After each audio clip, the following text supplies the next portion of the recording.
Hello, everybody. Sorry I'm late. These conversations usually just so you keep in mind because I want you guys to be aware. There's a lot of deals in the market right now and a lot of shit going on. So this is my busiest time of the decade. I mean, I am in the business of basically buying distressed assets. So just so you understand, for both cars and watches. So if it's been harder to get a hold of me on social media, if you notice me absent from the group over the last like 6 months, it's basically because I was preparing for this. I said at the last conference this was coming, and I've been working on this for a year almost. And the last 6 months have been more intense, basically playing my positions and understanding where I'm going to buy and what I'm going to do to basically push myself into a position where I can find better long-term success, right? So I'm buying a lot of distressed assets from hotels to basically watches to cars to anything I can find that's basically going to make me a return within a 12-month period, and in some cases within a 5-year period. So there's a lot of opportunities on the market, and I hope many of you are capitalizing on this. Just remember that, of course, one of the best ways to reach out if you need help with anything on your account, such as getting masterminds or getting part two or anything, is always to reach out to Elisa. She's there to support you guys on an ongoing basis. And if she needs to relay something to me, because it's been hard to get a hold of me, feel free to reach out to her. And of course, she knows how to get a hold of me instantly if something is needed or something is happening. So our support system is still there. We now have more teams than ever before, making sure your journey is supported. So make sure to take advantage of that. We have, people like Cal helping with the training and the teaching on an ongoing basis. We have Elisa helping with all service issues, as well as just helping in general with helping you further your education. And we have Rachel also helping with basically all the support on the back end. So we're doing everything we can basically to make sure that during this time where there's huge opportunities in the market, you guys are taking advantage of being in a position to actually take advantage of the market by having the data and the education necessary. Watch pricing across the board is starting to come down, and this is very much expected. Now, let's go back and look at the overall scope of what we understand basically on the depreciation model of watches. If you've watched any of the shit I've been spitting in any of these courses, then basically you're paying attention. And I want you to understand two basic things, right? Before we even go into that conversation. The first one is, I don't make my money teaching shit. Meaning, do I make money from Watch Trading Academy and exotic car hacks and all that shit? Absolutely. Do I make my money that allows me to have basically a $3 million car collection or 27 hypercars in my other business, VIP Motoring? No. I've always made money in other ways outside of teaching. I teach very relevant and specific skill sets from my experience. So do not underestimate the fact that I'm not just basically teaching you what if the hypotheticals of how you should act in the market. I'm basically sharing with you what I'm doing right now in the market. So this is coming from basically I'm backing up what I'm telling you with my own money because I'm basically doing the same thing. So this is very important to understand because it's very different from me having an opinion basically and saying, I think the AP brick market is going to this or the Patek market is going to that, versus actually saying, well, I'm putting, $2 million to buy watches and basically here are where I'm investing that money. It's very different to be in this position than to be in a position of assumption and to be in a position of basically maybe trying to figure out the market because this is the first time you've gone through an economic downturn and basically have an opinion. And so it's very important to understand, and I try to reiterate that in the group over and over. There are people who are guessing what's happening in the market. I don't guess what happens in market. I use data to basically drive my financial decisions to make money. I don't trade watches because I love watches, nor do I give a shit. Like, I love watches as to wear, but I don't care. I'm not attached to anything. I'm basically leveraging watches as an asset class investment. You move money in it, you move money out of it. You make a margin, you make cash flow. You basically park money, your investment is safe. That's how I look at watches. That's it, nothing else. So understand that part because there's a very different mindset from a watch investor and basically a watch wholesaler or trader who might be struggling right this moment because they're having a hard time keeping up with the market or taking positions that are safe enough because what's safe one day doesn't have a check written the next. So let's kind of understand that, right? The second thing basically you need to understand is right now, the way I was talking about basically the depreciation model on watches, if you've been following any of the shit I've been saying, the first year or the first minute a watch comes out and is bought from new to used, the entire depreciation of that watch has taken its place. Now, market demand and market basically supply dictates what you call market value. In economic downturns, market value no longer exists. And it's basically asset value that takes over. So everything I've been telling you to basically protect yourself using BCV is now more important than ever before, because a lot of traders are basically still trading in market value, and they're having a hard time is basically pacing themselves in the market. Because if you're buying, for example, a back girl, right, like a Rolex back girl, and you're paying $12,000 or $12,800, and you go, what a great deal, because you're comparing that data based on what was happening a month ago, and you go, fantastic. But what if that shit is going to 9 because the BCV is 9? Then you're sitting there like, well, that's never going to happen. But what if no one's buying? What if no one's writing a check? And what if that's the only watch you have and you need money because your job just laid you off? Now you're at the mercy of people like me that are buying distressed assets at BCV, not at an opinion of what a wholesaler thinks he can move it for, but at BCV, because I'm protecting and parking the investment. So one of the things you have to understand is that if you're a wholesaler or you're a watch trader, this is going to be a very, very turbulent time where it's going to be very difficult to buy hype pieces that were over, basically, they were way over asset value and going into market value because of supply and demand. Now there's going to be an influx of supply and there's going to be a shitload less demand. So the shitload less demand is, guess what, driving the price back down to asset value. So there are watches like the Rolex market in stainless, like the Patek market, like the RM market. These are what you call high risk markets right now, because we're monitoring to make sure that it's not just hype and that it's going to remain that way. If we start seeing 14 RM30s pile up on the market, there's going to be jewelers that basically eat their shit and go, well, I haven't sold anything in 3 months. I have to basically sell these 3 RM30s to basically have enough money to pay for my building, make sure I don't lose my staff, and basically can function and try to recover in 6 months. Now, when they need to basically liquidate inventory for capital so that they offset cash flow, it creates really good opportunities. We see this in very large jewelers. Just look on the IG for basically CRM jewelers, and you'll notice that a large jeweler in Miami that's independent is basically in a shithole right now, liquidating shit really cheap on the surface of what it looks really cheap. But it's because people aren't paying and they're not paying money for it. It's very important to understand that. When you think something is a good deal because you're comparing the data 2 months ago, it is not going to look the same now. And this is part of the reason why right here we put, please keep in mind that pricing has been adjusted to reflect the current status of the market. You have to basically understand right now that the numbers you're going to see, like for example, this target buy at 18, 2 months ago would have been a target buy at 23. But right now it's at 18, basically on the basis that from 18 to 23 is where you're going to get people like me to start writing checks. So I wouldn't write a check for this shit for more than 18, period. Now, I get that it might be a great steal at 23, but I wouldn't. Because what happens is basically what you have to understand is that right now the cost of money is spectacular. And let me explain what I mean. Money is scarce for everybody. It doesn't mean that you're playing with $3 million or you're playing with $2 million or you're playing with $500. Doesn't make a difference.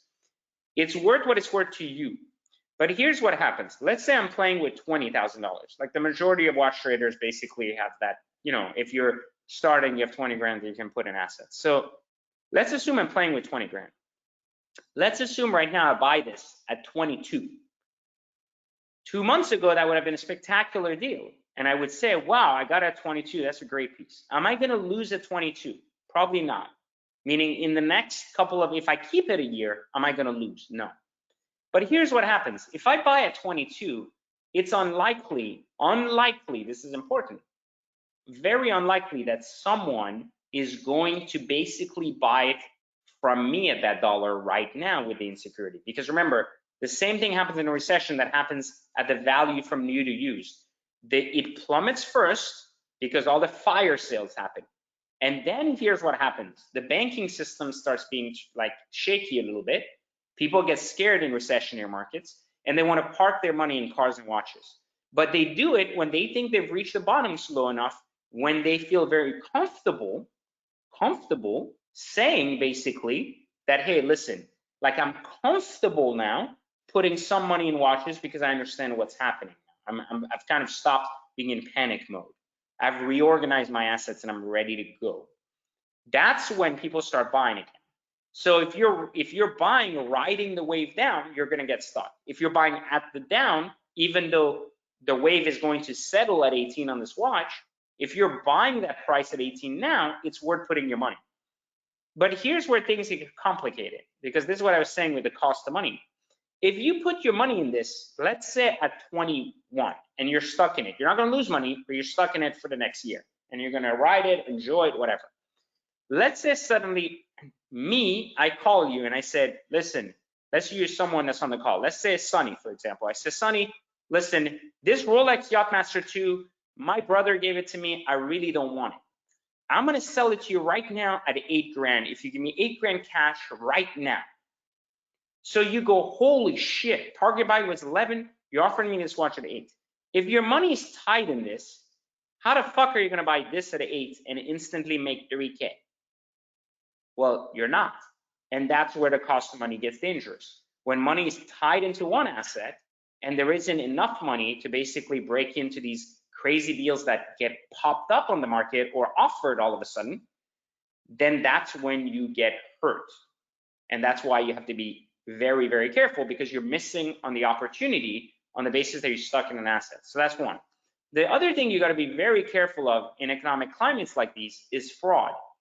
There is unemployment is like what, like 3 million people in like the last a week. So basically you have to look at it that way. Whenever people are unemployed, there's going to be more fraud on the basis that if someone is basically looking at, do they defraud you or feed their kid? They're probably going to think about their kid more than think about their watch reputation, right? So you have to be very, very diligent and careful when buying from strangers or newbies or nobodies, especially over the internet in a time like this. So, I always say when the fear index starts, you either get in at the beginning and or you're stealing assets from people when they're not suffering yet, or you got to kind of be very careful in the middle ground when the suffering starts, and basically use kind of like people that are more established, meaning like, for example, if I was fire selling something, we'd do a deal with someone that's, I know isn't dying, meaning they're not broke on the side of the road, like with no money and just a watch in their hand. So you got to kind of look at the market and just be careful of knowing who you're transacting with, and in many cases maybe leverage the fact that you could be transacting with maybe larger jewelers primarily, because they're going to also liquidate inventory and there's still good opportunities to basically get in. I mean, to give you an example, like I bought my brick, I had that rhodium brick, not the one that's like the gold dial, but the really nice gray dial. I love that watch. I bought that watch. This was interesting. So I bought that watch at 50K, and a jeweler offered me 63K for it. 63 fucking grand, like 2 weeks before the crash. And I was like, sure, take it. Like fucking, that's like brand new money. Like I don't know why you would pay this. We probably had a client that he was raping at like 65 or 70. So he made me like 13 grand. Now I can buy that same watch now without even looking for it, without even trying to negotiate it, at 49. A great deal today would be 46, even maybe 44, 45 if I was lucky. But the point is, if you get attached to the watch and you don't get attached to the money, then you miss out on things like that. And you go, man, I love that watch. I didn't want to sell it. Who cares? Get rid of it, But you have to basically do it fast enough so that you don't get stuck when the replacement value is less. So those are basically the lessons I want to share with you guys, so you can kind of understand that. If you're new to this call and have any questions, and first off, I want to say a big congratulations to you guys, because since the recession began, I now have attendance of a lot of people showing up on these calls live to hear these discussions. So kudos to you guys. And also kudos to those of you that have jumped on part 2, because there are opportunities now. And this week, I'm actually going to break down the new BCV charts for those of you that are in part 2 for the recession, and they're going to shock you on how low they are. So keep that in mind in general. It's just important. I don't want you guys to kind of miss out, you know. But if you have a question, I haven't been on these calls before, you have a little question box in front of you. It's called questions in your little control panel, and you can type whatever questions you have, and I'll answer them throughout, or at the end. I do my best to try to answer everybody's. So I'm going to answer a couple of them now, and then we're going to go through these watches, and I'll answer any final ones after. In the conference recordings, you forecasted this recession. Can you talk a little bit about indicators led you to this conclusion? Sure, I did that last week too. You should review last week's mastermind. I went through in detail with this. But basically, you have to look at the economy through what you call a real economy or a bullshit economy. And what I mean by that is when things start not making sense, then you start realizing that something in the system is fucked. So when everybody says, we're like 6 months ago, people were saying we're in a strong economy, we're doing great, but all the indicators didn't make any sense. Like when we're in a great economy, rates have to go up. Like they have to be like helping basically, so you prepare for a downfall, because basically recessions are cycle adjustments, right? But when they're not doing that, they're basically forcing the good economy to continue. They're basically patching the little stuff that happens and basically putting little band-aids on it. Now, the issue is also that a lot of the monetary policy that the administration has put in place is pure garbage. And a lot of it actually decentralized a lot of the concepts that were basically reinforced during the previous administration. So in other words, banks were fucking people, then they got put on notice and they basically got blocked from doing that by having more regulation. And then you have another guy that goes, well, I don't give a shit because I'm basically elected by these people, so I'm just going to open deregulation again because it's good for the economy. It's not, though. What it does is it just pushes more money one side of the scale than the other while no one's looking. So deregulation is very dangerous when it led to what it leads to before. So one of the things that I can't say enough about is that a lot of people have political opinions. I don't give a shit about politics. Like, meaning I understand politics, I understand why people are in office, why they're not, but I look at basically the policies they implemented years ago when no one was watching, and I basically understand the cycle that it takes for these policies to start seeing the back end like pain that's going to come from it. It's basically like this, like you may hear in the news that a new tax cut is in effect, and it might excite you because the news puts it a certain way, like middle class gets more. But if you read the bill, then you go, wait a minute, like the middle class doesn't get shit because they're basically getting a loan they got to repay in 12 months, not actually getting money. So you go, well, how's this helping the middle class? It's fucked. So when you see that, you can basically predict that in 12 months, people are going to get fucked. They just don't know it. And so if you look at how Wall Street will fuck Main Street, and you start realizing that Main Street has drank the Kool-Aid, so basically the narrative is changing, everybody's jumping up and down saying the economy's great when they don't understand how an economy works, then that's when the danger starts showing its face in basically the climate. So in 08, it was the basis of, I had a neighbor who was a cab driver, and basically he had 4 people in his household. All of them were cab drivers, and they were all together affording their one like 500K townhome, right? And then suddenly one day he comes to me and he goes, hey, like in 07, he goes, hey, I bought a 900K home as an investment. And I'm like, wait a minute, you live in a 500K home, you bought a 900K home, how can you afford it? Well, he goes, I lied on my income because it doesn't matter. So I just started paying attention then to Main Street, and I go, how much of these no income bullshit is happening? So in basically 07, I had like probably like 70 plus properties. In about between 06 and 07, I basically liquidated everything but 3 properties. And basically these 3 properties, I kind of aided on, meaning not that much, but I still, I lost some money on, but I made out on all my other ones when I got out. So basically, and a lot of people said, well, how did you know the crash was coming in 08? I said, I didn't. All I knew is that the behavior of Main Street was going to drive the crash because people had drank the Kool-Aid thinking the shit was going to last forever. And when a house was going up 20% in 1 year for no reason, then I started realizing the reasons was because they were giving away money they didn't have. And banks were basically cheating ratings and things like that. So when you start reading the underlying things that are happening that people aren't paying attention to, then you start getting educated about these specific little things that are going to trigger basically breaks in the system. And basically look at it this way, the airline system collapsed over just being out of business for a week. So this is how low these little margins run on. This is how basically one of the most important safety-based transportation tools you have access to, which is a plane, which means that you never want to get on a plane that hasn't been fueled right or maintained properly, but yet is running on such thin margin that the entire airline industry is basically going bankrupt over not being able to fly full capacity for a week. Try to think about that. This is like a dangerous market.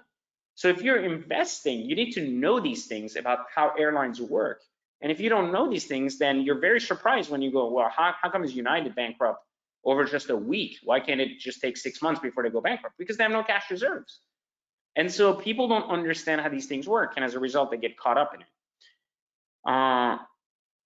Could you share some insight on how the Rolex closing will play with market pricing? I don't know what that means. I mean, if you're talking about production, it's not going to. I mean, basically, it just doesn't matter. There's going to be, like, you have to understand that when you talk about like something is closing, it's not like it's the only thing closing. So you would say that if we were in a great economy and Rolex said, we're going to close because we had a factory malfunction, people died, we're not going to make watches for 6 months. That would drive, you know, demand up, supply down, so price goes up.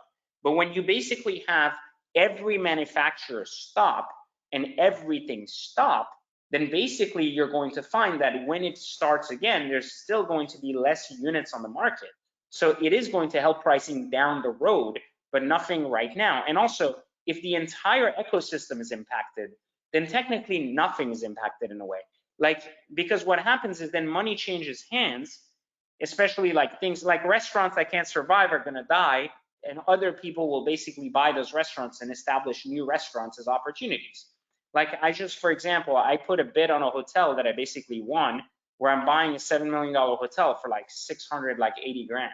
And I'm basically gonna turn that hotel into a $2 million immediate exit after everything's done. But one of the keys there is, again, the hotel will survive, it's just gonna trade hands, right? So what I'm saying is the concept of the hotel is not gonna disappear, it's just who's running it, how it's run, and its impact on that state or that city is going to ultimately change as a result of whose hands it's in. On the next question, when do you predict the market will go back up? The only thing I'm unsure about is they have to just basically decide two basic key factors in the pandemic, which are basically like the way we're gonna decipher what happens to the economy. The pandemic is basically the bullshit middle ground of what's happening that's almost like you can't do anything about it, but at some point there is an actual danger to staying closed, right? So let me explain what I mean. Let's look at, for example, if we don't know when we can, there's two ways we're gonna get out of this pandemic. The first one is basically as a population, we're gonna grow an immunity to it. So as we go towards summer, like the numbers, we're gonna flatten the curve on the basis of less people infected. And eventually they're basically gonna say, well, if you're infected, your body's basically gonna fight it. And hopefully soon enough, we'll have a vaccine that can basically put the people most at risk in front of it without risk.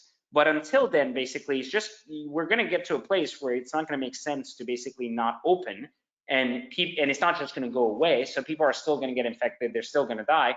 No different than basically how they're dying from other things that happen. I mean, each year you say basically you have the flu season, right? I'm not comparing this to the flu before someone jumps up and says this shit isn't the flu. I know it's not the flu.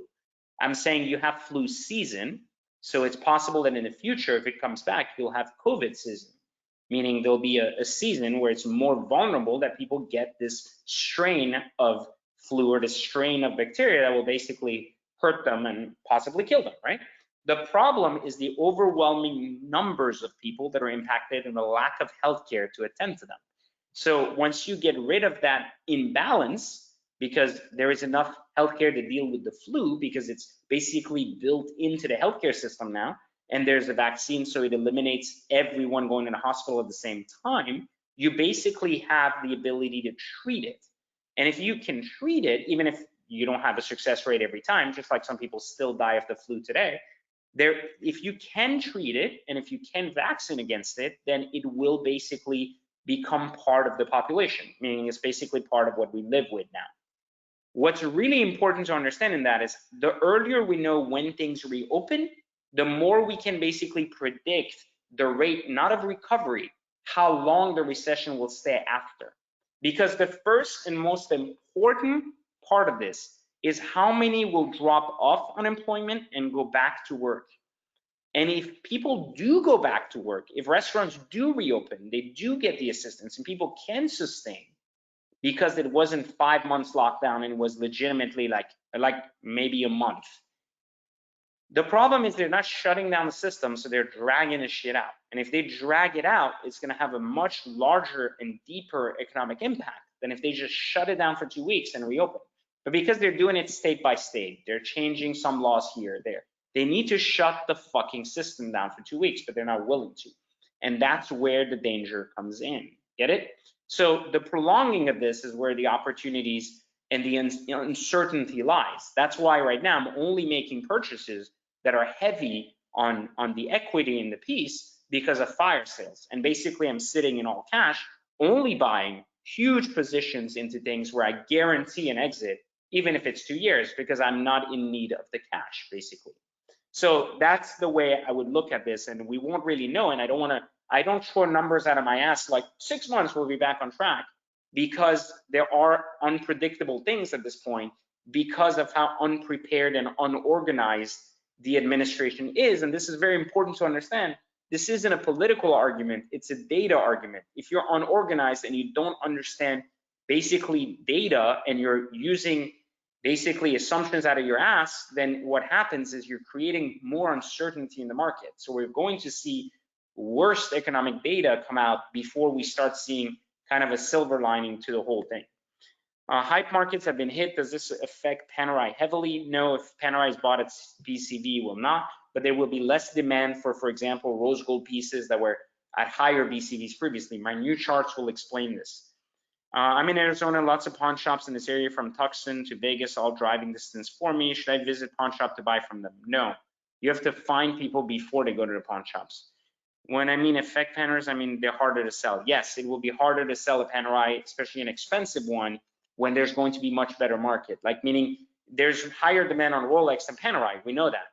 And we know that the Rolex stainless market was much higher, and now it's gonna settle back down to some extent. So if we have that settled Rolex, it's gonna make more sense for someone to buy a Batgirl at 9K than it's gonna make to buy a Panerai, maybe like special edition 270 at 9K. You know, like it's just, there is a lot more upside in a Batgirl under MSRP than there is in a Panerai at BCV. With this recession hitting, would you change any of the watches you would buy for a first-time buyer? No, I mean, when you're playing in the cheaper stuff, you actually have better opportunities to buy stuff even cheaper than before, partly because the big thing that you're going to get out of it is that you're going to be faced with, you're going to be faced with people who really need money. So if you're a newbie and you're doing part one, you have to be careful to make sure that you're not A, taken up for fraud, because that's going to happen more in the cheaper end stuff.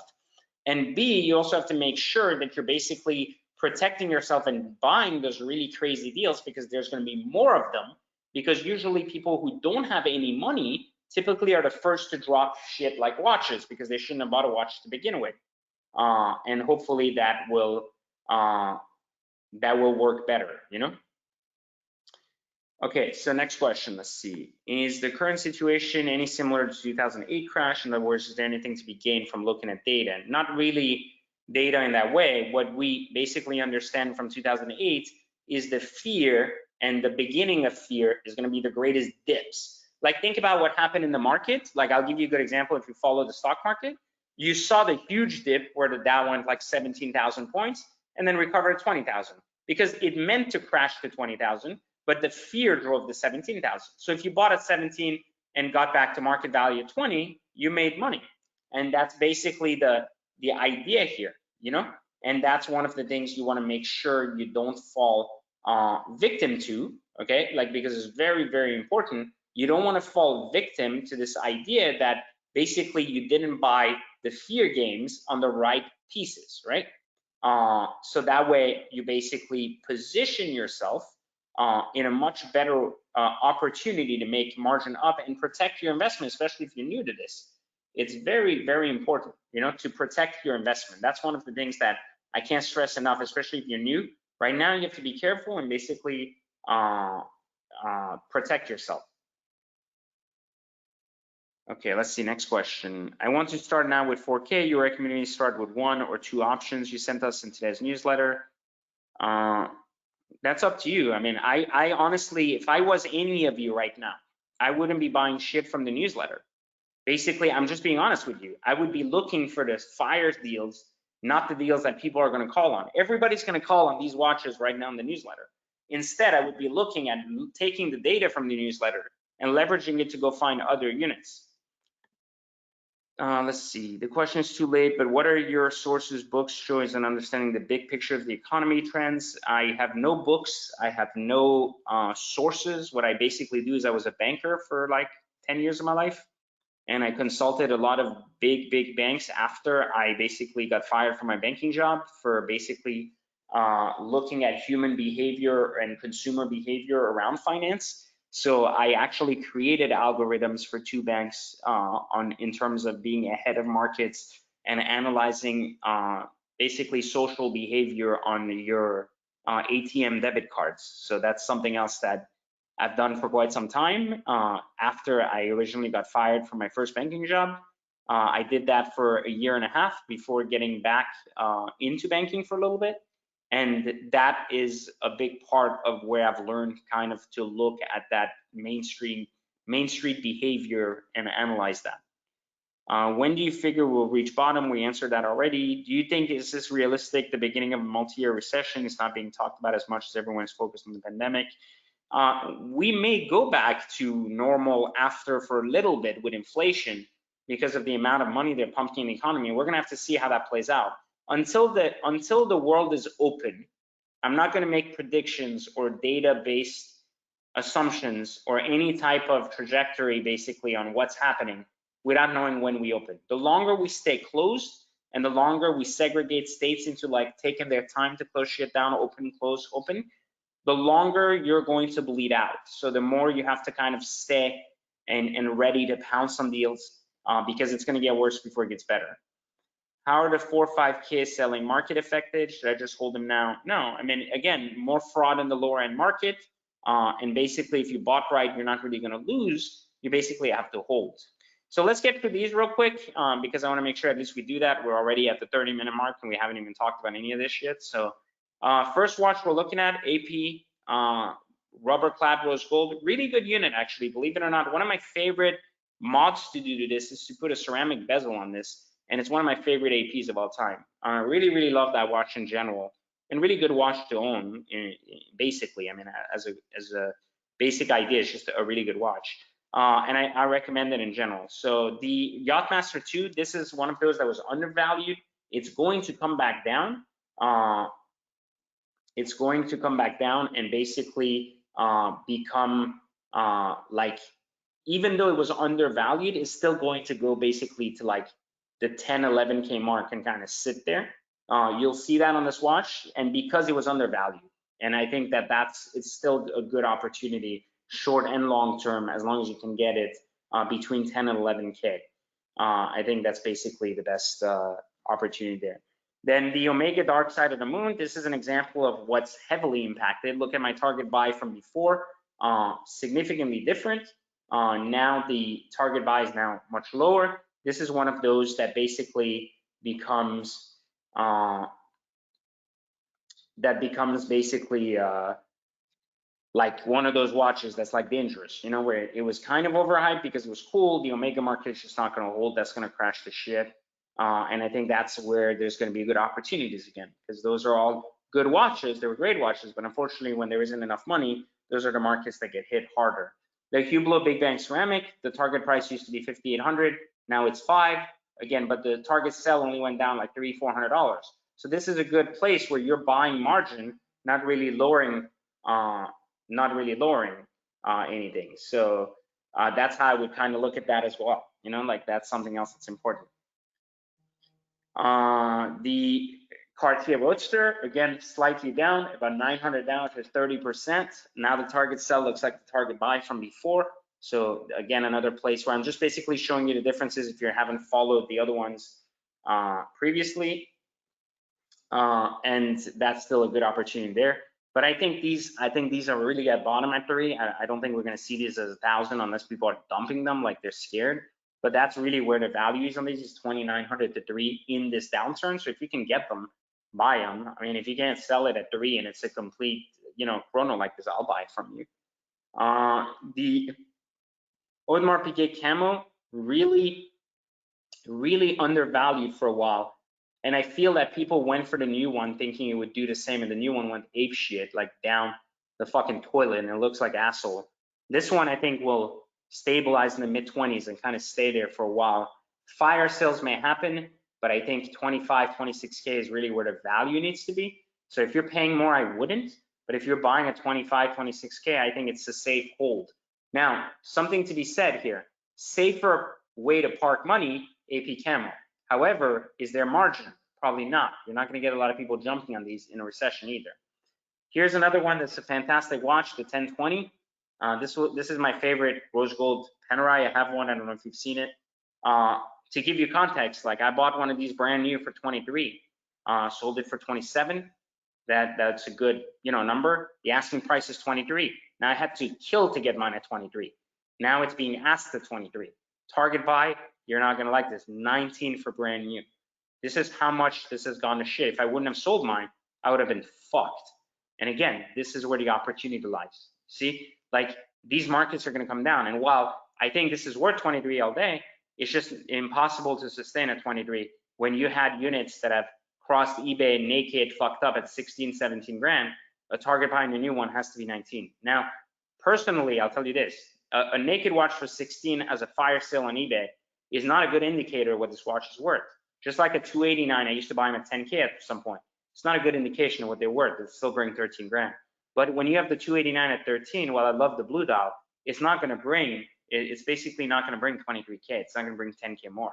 And while I love this watch and I think it is one of the best Panerais in the market, you have to, again, buy carefully. So a good thing for the long term rather than the short term. I was able to acquire, I'm gonna answer your questions now because we're done with these watches. I was able to acquire a UN from last week's newsletter. The BCV was 5K and I bought it at 5,100. I can offer at 6 and want to hold the 7. Was that a mistake? Yeah, I think in this market, if you're getting offers, so first off, let me tell you, if you bought basically the right way, you already made money. And this is my point. If you're buying these at the right dollar, right? And you're following the BCV numbers from part 2 and you're paying attention to these newsletters, you're basically bought correctly, you just made a grand. But you can't get greedy. You got to look at the percentage gain over basically the dollar gain. If you can get out of a watch at 20% in the middle of this shithole condition we're in, get the fuck out of the watch. Make your money. Recycle the money. Don't be greedy and be like, I want to make 40%. Like get out, because you may not have a client again for like 6 months. Then you're going to beg someone to take it. So when you're making the margin, get out of it and make your money. Don't get greedy, especially as you're newer and you're going to want to get more watches under your belt, Is it easier to negotiate on more expensive watches than cheaper watches? Oh yeah, way easier. I was offered, I'll give you a fucking crazy ass deal. I was offered $150,000 Hublot Tourbillon. You ready for this? 32 grand, brand new. 32 fucking grand. That's the kind of margins these fuckers play with. And like, if you would have asked them maybe 3-4 months ago, 70 grand, man, are you out of your mind? Like, you think I'm gonna let it go for that cheap? It doesn't exist. You're crazy. And I would be like, dude, give me the watch for like 35. Nah, you're crazy. I was like, I knew it's fucking worth 30. They're like, no, like I'm never gonna do that. You'll never get one. And now they're like kissing my ass to fucking take it for 30. So What I'm saying is like, try to understand that this is what the higher end stuff is basically like, that those margins are going to disappear. And what's going to happen is you're going to start seeing the unveiling of how fucked jewelers were in fucking people, because you're going to be like, holy shit, you were making 40 grand off that watch when you had bought it for like 30. That's crazy. And you're going to start seeing that a lot. Based on the data, it sounds like if possible, would want to leverage fire sales. I heard the terminology correctly, and purchase the understanding of possibly sitting on certain timepieces so that when the market rebounds, we want to begin to sell. So yeah, you can do that, absolutely. I've been doing that now. I'm collecting any fire sales on RM, Patek, AP, anything that's good, I'm buying. If I tell you like look, I give you a good example. Like if I, for example, tell you to buy this at 18, right? And I can get one at 18, like I would buy one. Like I'm not like telling you should buy one and not buy one. I'm saying this particular one may be harder to buy if you're all calling in the same watches. There isn't one in this week's deals, but can you talk about recession prices for Rolex rose gold sports model? Is it becoming a deal? Like, no. So Rolex, remember, Rolex BCB is basically 40% off. So that's your marker right there. 40 off is basically the BCB on Rolex. You might have heavier Rolex basically go 50 off. Like, I get that, 50 off is fair, but you may not, you know? So one of the things I'm saying is basically that's where you got to kind of look at the data, you know? Like, I mean, I love the Rolex rose gold shit, but try buying a Skydweller rose gold with a Sundust dial for like fucking 20 off, and you're still gonna find some, you know, resistance. Try 30 off if someone wants a fire sale, it might happen. But again, some units are gonna be like holding better because they're discontinued. The people holding them don't need to sell them. Like I have a Sundust style now. If someone came to me and was like, yeah, I'll give you full retail, I'd be like, nah, because I can't replace it. So I don't really care to sell it. And I think in 5-6 years it'll be worth more, and I don't need the money, so like I don't care. Someone could say it's a great deal, I agree, like give me 40 grand for it, I'm still making money, but I don't want to. So you got to kind of, you know, think that, you know. And the new BCV charts will go live in the next 2 days, so it's going to be different for each watch. Anyhow, those are your questions, guys. I appreciate you being on the call. Sorry it took so long. I appreciate all of your attention, and I'm glad you guys were on. Please, again, these calls are important. Get your friends, get the people in the group that you're basically dealing with to show up and participate, because as you can see, a lot of good information in these calls, a lot of powerful information, and a lot of basically people that are going to be paying attention basically to what's happening, right? And you need to if you're going to be taking advantage of this market. Fortunes are made in recessions, but it can be very dangerous and you lose a lot of money if you don't know what you're doing. So just be careful, pay attention to the data, ask questions in the group, participate, be present. That's a big part of how we're going to win through this. And you'll start understanding and seeing the market. And the thing is, once you go through a time like this, the next one gets a lot easier because you're a lot more prepared and a lot less scared. So just remember what Warren Buffett says all the time. I hate fucking quoting people, but you know, whenever people are scared, you know, you get greedy, and when they get greedy, you get scared. And that's the basic concept that I was talking about, Main Street and Wall Street. You know, you got to kind of understand that model very well and understand how it plays into various markets. So hope everyone has a wonderful killer week. Hope many of you are staying home, at least trying to get this shit over with as fast as we can, and basically trading watches. Love you guys, take care, and I will talk to you next week.